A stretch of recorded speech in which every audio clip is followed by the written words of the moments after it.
Everyone and welcome. Today I'm going to walk you through how to create a wordpress.com site. Now you're going to need the Jetpack app and along with the WordPress app. They work together. So if I want to create it, I have to click on the Jetpack app for creating, and then click on add new site, click on create wordpress.com site. Now I'm going to ask you to choose a topic from the list or to type your own topic or what your website will be about. So let's say my website is about personal. So now you're going to choose a theme that they can pick for you, or you can choose one that resonates with you.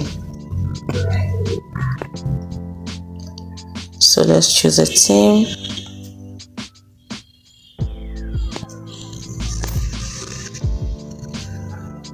And you can choose anyone now and then later change it. It doesn't matter.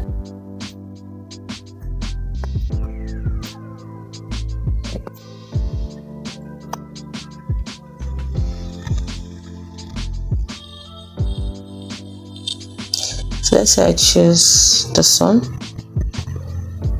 I can preview it, or I can just go ahead and just choose it. Okay, so I choose it by clicking on choose. So now I have to choose a domain. Let's see if I can skip that.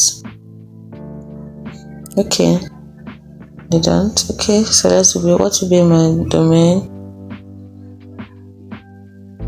Let's see, I'm thinking of something to use. Let me call it KC Edit.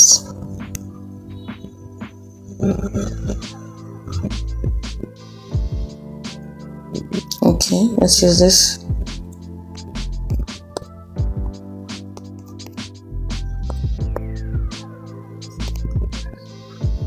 Is this okay?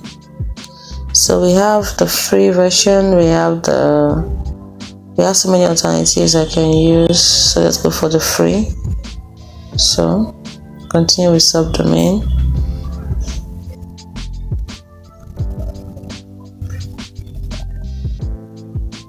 As long as you choose a plan, select the free plan, I start with free. So my site will be ready soon, and my site has been created. So this is my site, KC Edit for Professional Result.wordpress.com. So I'll be able to customize the look and feel of my site later. So I click on OK. And if you want a little help managing the site with the app, you can learn the basics with a quick walkthrough. So that'll be our next video on how to manage sites on WordPress.